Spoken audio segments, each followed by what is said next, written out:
दोस्तों, जीवन में सफलता का कोई शॉर्टकट नहीं होता। भाग्य भी हमेशा उसी का साथ देता है जिसके कर्मों में सच्चाई और निरंतरता होती है। हम अक्सर अपनी असफलताओं का दोष ग्रहों और किस्मत पर थोप देते हैं, लेकिन ज्योतिष हमें डराने के लिए नहीं, बल्कि सही समय पर सही दिशा दिखाने के लिए है। कहा भी गया है कि मंजिलें तय करती हैं कि सफर कैसा था, लेकिन सफर तय करता है कि इंसान कैसा है। इसलिए अपने कर्मों को ईमानदारी से करते रहिए और परिणाम उस परम पिता परमेश्वर पर छोड़ दीजिए। नमस्कार दोस्तों, मैं हूं आपका एस्ट्रोलॉजर दोस्त राजेश कालिया और दिल से स्वागत है आपका आपके अपने भरोसेमंद और पसंदीदा चैनल अक्षित एस्ट्रो मास्टर पर।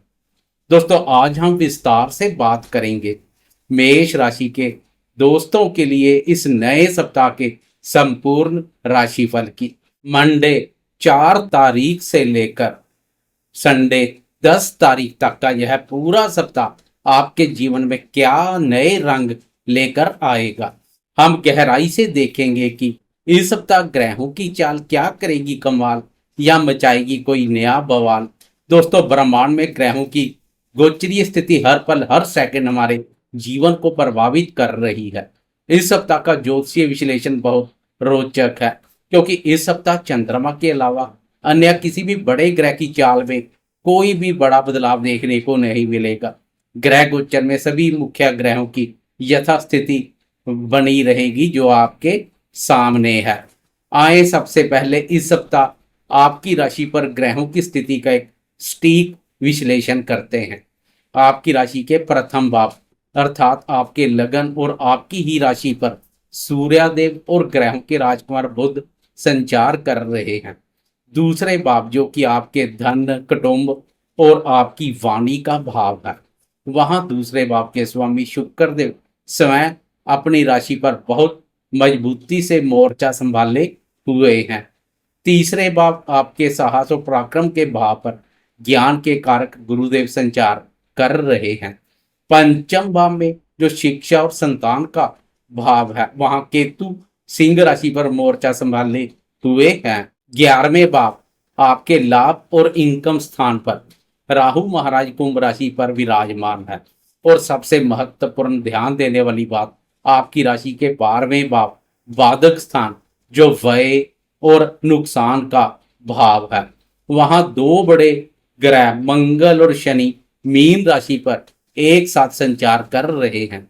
इस पूरे सप्ताह केवल मन के कारक चंद्रमा अपना काम पूरी गति से जारी रखेंगे और अपनी चाल निरंतर बदलते रहेंगे।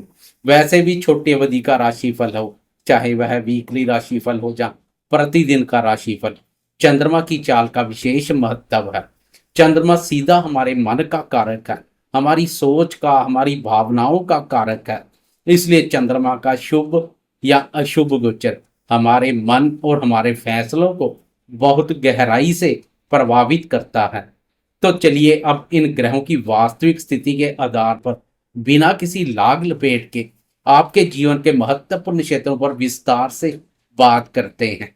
मैं आपको कोई झूठे सपने नहीं दिखाऊंगा, क्योंकि मेरा उद्देश्य आपको केवल सच्चाई से रूबरू करवाना और जीवन का बिल्कुल सही मार्ग दिखाना है। सबसे पहले गहराई से बात करते हैं आपके स्वास्थ्य की। प्रथम भाव में सूर्य और बुध का यह शानदार बुध आदित्य योग आपको गजब की शारीरिक ऊर्जा दे रहा है। आपकी बौद्धिक क्षमता और निर्णय लेने की ताकत मजबूत रहेगी। आप शारीरिक रूप से खुद को बहुत मजबूत और चुस्त महसूस करेंगे। आपके चेहरे पर एक अलग ही तेज होगा और आपका आत्मविश्वास एकदम चरम पर रहेगा। लेकिन एक अच्छे ज्योतिषी के नाते मेरी सलाह है कि आपको अपने 12वें भाव को बिल्कुल नहीं नजरअंदाज करना है।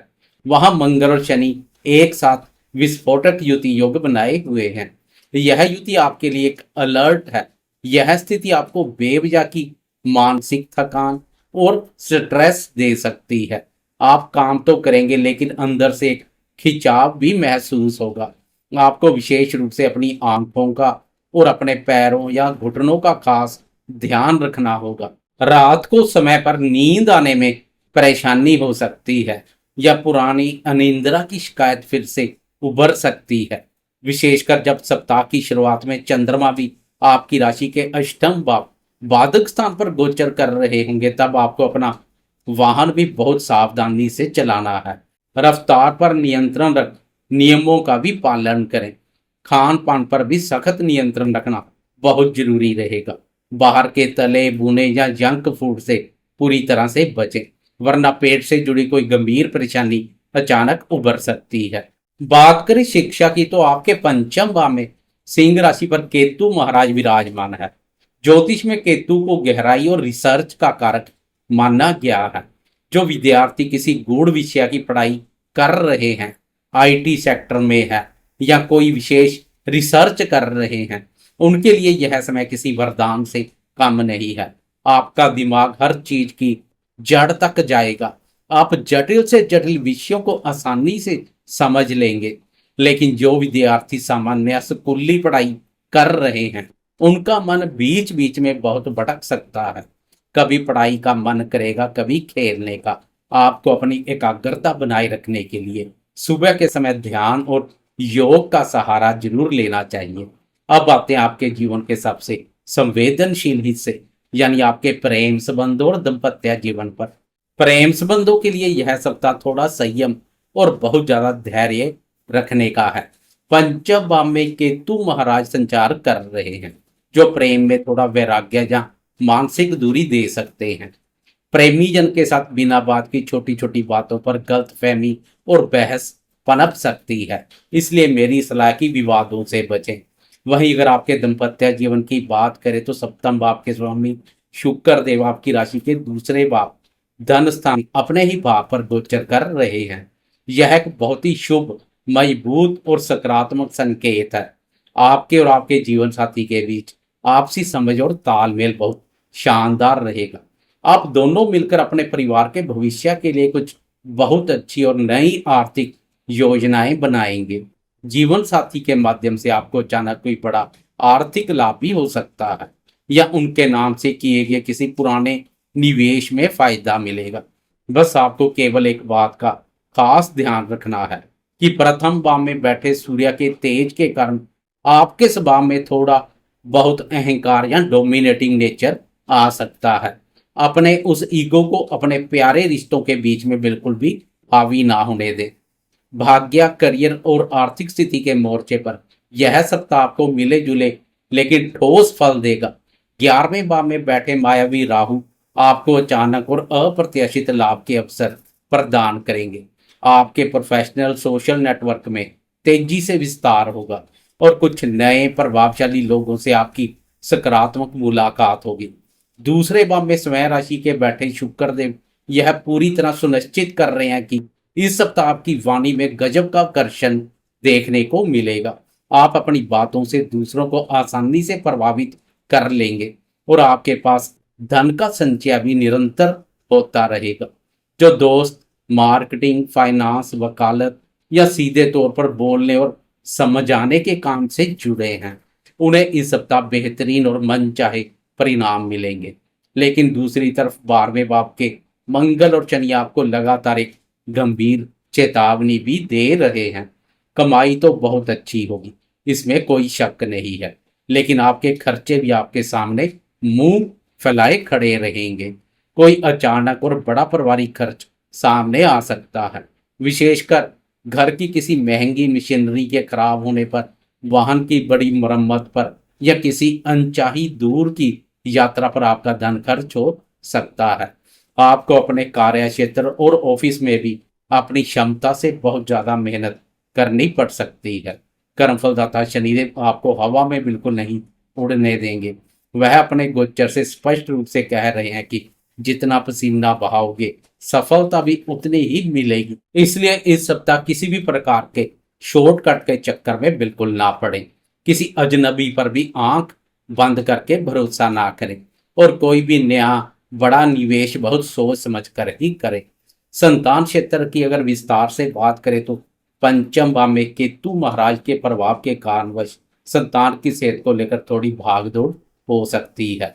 या उनके थोड़े जिद्दी और विद्रोही स्वभाव को लेकर आपके मन में चिंता और तनाव रह सकता है। लेकिन अगर आप उन पर गुस्सा करने की बजाय प्यार से समझाएंगे तो स्थिति पूरी तरह से आपके नियंत्रण में रहेगी।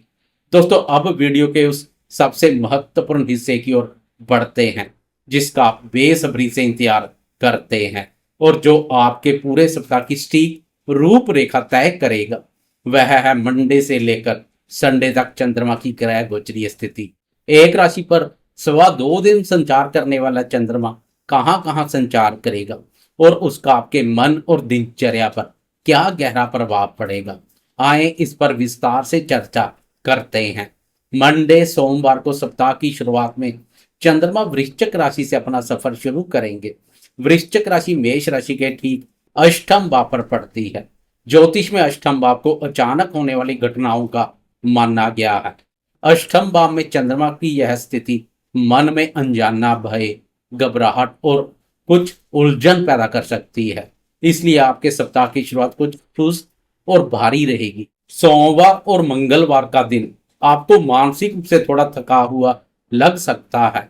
कोई बनता हुआ महत्वपूर्ण काम अचानक अटक सकता है या किसी पुरानी नकारात्मक बात को लेकर मन उदास रह सकता है। इस दौरान आपको अपनी वाणी पर पूरी तरह से और सख्ती से नियंत्रण रखना होगा। कार्य क्षेत्र में या घर पर बेवजह किसी से उलझे ना। कोई भी महत्वपूर्ण निर्णय, चाहे व्यापार का हो या घर का, लेने से भी आपको इन 2 दिनों में बचना चाहिए। लेकिन जैसे जैसे यह सप्ताह आगे व्यतीत होता जाएगा, चंद्रमा की स्थिति भी धीरे धीरे उत्तम बनती जाएगी और आपके मन का भारी बोझ एकदम हल्का होने लगेगा। 5 मई की दोपहर के 12:54 पर चंद्रमा अपनी नीच राशि छोड़कर धनु राशि में प्रवेश कर जाएंगे। धनु राशि आपकी राशि के 9वें भाव, भाग्य स्थान और धर्म के स्थान पर पड़ती है। चंद्रमा के भाग्य स्थान में आते ही आपके मन और शरीर में एकदम से नई ऊर्जा का संचार होगा। जो काम पिछले 2 दिनों से पूरी तरह से रुके हुए थे वो अचानक अपनी सही गति पकड़ लेंगे। आपको अपने भाग्य का पूरा साथ मिलना शुरू हो जाएगा। आपके मन में बहुत ही सकारात्मक, शांत और धार्मिक विचार आएंगे। आप अपने परिवार के साथ किसी मंदिर या किसी बड़े तीर्थ स्थल की यात्रा का मन बना सकते हैं। इस शुभ समय में आपके पिता और आपके गुरुजनों का आशीर्वाद आपके रुके हुए कामों को पूरा करने में बहुत काम आएगा। इसके बाद 7 और 8 मई की मध्य रात्रि के ठीक 1:26 पर चंद्रमा धनु राशि से निकलकर मकर राशि, आपकी राशि के 10वें भाव, कर्म और करियर के भाव में प्रवेश कर जाएंगे। इस भाव पर चंद्रमा के उत्तम परिणाम देखने को मिलते हैं। चंद्रमा का यह 10वें भाव का गोचर आपके करियर और प्रोफेशन के लिए बहुत ही शानदार रहने वाला है। आपके कार्य क्षेत्र में आपकी सक्रियता और आपका फोकस एकदम से बढ़ जाएगा। आपके उच्च अधिकारी आपके काम से प्रसन्न रहेंगे। जो दोस्त किसी नई नौकरी की तलाश में इंटरव्यू देना चाहते हैं या व्यापार में कोई बड़ी नई डील फाइनल करना चाहते हैं, उनके लिए 8 और 9 तारीख का यह समय बहुत ही शुभ, फलदायी और सफलता देने वाला रहेगा। आप अपने निर्धारित लक्ष्यों के प्रति पूरी तरह से केंद्रित रहेंगे और आपको अपनी पिछली मेहनत का सकारात्मक परिणाम सीधे अपनी आंखों के सामने नजर आएगा। अंत में सप्ताह के आखिरी पड़ाव 10 मई संडे की दोपहर के 12:12 पर चंद्रमा अपनी चाल बदलते हुए कुंभ राशि यानी आपकी राशि के 11वें भाव, लाभ और इच्छा पूर्ति के भाव में प्रवेश कर जाएंगे। यहाँ एक बहुत ही ध्यान देने वाली और बारीकी से समझने वाली बात है। 11वें भाव में पहले से ही राहु महाराज विराजमान है। चंद्रमा और राहु का यह ग्रह गोचरीय मिलन ज्योतिष शास्त्र में एक प्रकार का ग्रहण दोष बनाता है।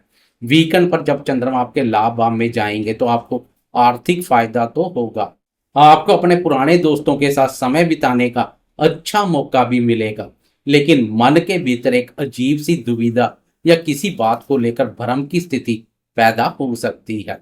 आप किसी छोटी सी बीती हुई बात को लेकर ओवर थिंकिंग का शिकार हो सकते हैं, जिससे वीकेंड खराब हो सकता है। इसलिए संडे की शाम आपको बाहरी दुनिया से कटकर पूरी तरह से खुद को रिलैक्स करने की जरूरत है। कोई भी सुनी सुनाई बातों पर तुरंत अपनी प्रतिक्रिया ना दें और योग और ध्यान के माध्यम से अपने मन को बिल्कुल शांत रखें। तो दोस्तों, यह था आपकी राशि के लिए इस सप्ताह का एकदम संपूर्ण सत्य और यथार्थवादी राशिफल। ग्रहों की चाल जो भी हो, अच्छी हो या बुरी, अंत आपके अपने कर्म, आपकी मेहनत ही आपका भविष्य तय करते हैं। इसलिए उस परम शक्ति ईश्वर पर अपना अटूट भरोसा बनाए रखें और पूरी ईमानदारी के साथ अपने कर्म करते रहें। अगर आपको यह विस्तृत वीडियो पसंद आया हो और मेरी बताई गई बातें आपको सही और सच्ची लगी हो, तो इस वीडियो को लाइक जरूर करें। इससे हमारा हौसला बढ़ता है। अपने दोस्तों और अपने परिवार वालों के साथ शेयर करें ताकि उन्हें भी सही मार्गदर्शन मिल सके। और हाँ, अगर अभी तक आपने अपने इस भरोसेमंद अक्षित एस्ट्रो मास्टर चैनल को सब्सक्राइब नहीं किया तो इसे अभी तुरंत सब्सक्राइब कर लें ताकि ऐसी ही सटीक, वैज्ञानिक और यथार्थवादी ज्योतिषीय जानकारी आपको हमेशा सबसे पहले मिलती रहे। मैं हूं आपका एस्ट्रोलॉजर दोस्त राजेश कालिया। अब आपसे विदा लेता हूं। अगले वीडियो में एक नए विषय के साथ आपसे फिर मुलाकात होगी। तब तक के लिए अपना और अपनों का बहुत ख्याल रखें। स्वस्थ रहें, सकारात्मक रहें और मस्त रहें। जय श्री राम।